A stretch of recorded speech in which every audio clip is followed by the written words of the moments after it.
की संरचना के दो प्रयोजन हैं, अभ्युदय निःश्रेयस।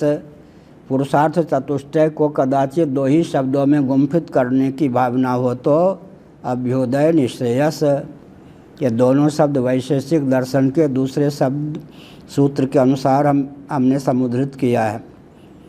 या तो अभ्युदय निःश्रेयस सिद्धि सधर्म, अभ्युदय निःश्रेयस। इसी को सरल भाषा में कहते हैं भोग और मोक्ष, भोग और मोक्ष। लेकिन अभ्युदय का अर्थ वैशेषिक दर्शन के भाष्यकार मान्य श्री शंकर मिश्र जी ने क्या किया, निःश्रेयस की सिद्धि में जो प्रयुक्त हो उसका नाम अभ्युदय। सामान्य रीति से लौकिक पारलौकिक उत्कर्ष का नाम अभ्युदय होता है, लेकिन शंकर मिश्र महाभाग मिथिला के थे। उन्होंने वैशेषिक दर्शन पर जो भाष्य लिखा उसमें स्पष्ट कहा कि यहाँ पर तत्व ज्ञान का नाम है अभ्युदय, क्योंकि उसी के द्वारा निःश्रेयस या मोक्ष की सिद्धि संभव है। तत्वज्ञान की योग्यता हमारे जीवन में प्राप्त हो सके इसलिए देहेंद्रीय प्राणांतःकरण के शोधन की पोषण की भी आवश्यकता है। लेकिन देहेंद्रीय प्राणांतःकरण का उपयोग और विनियोग अंत में तत्वज्ञान की क्षमता प्राप्त करने में है। इसलिए अभ्युदय का अर्थ हो जाता है तत्वज्ञान।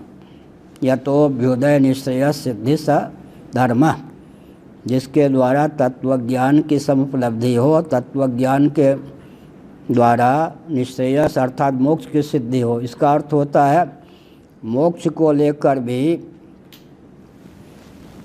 दो तीन प्रकार के प्रस्थान की प्रसिद्धि है। यह भी एक गंभीर विषय है।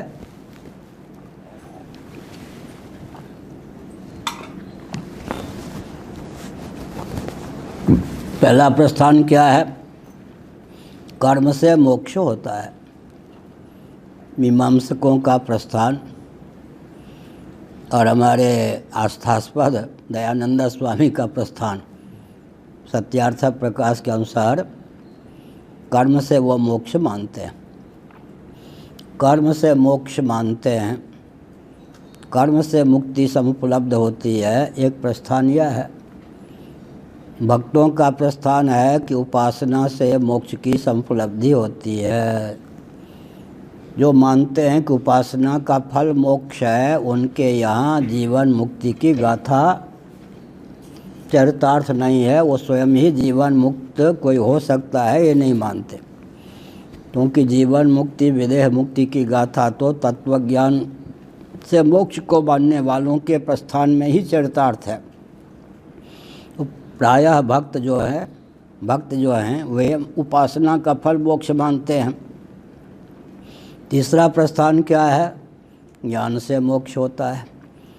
तो अज्ञान कर्तृक मिथ्या ज्ञान मूलक जिनके यहाँ बंधन है उनके यहाँ ज्ञान से मोक्ष होता है। एक विचित्र बात है, कुछ भ्रांतियाँ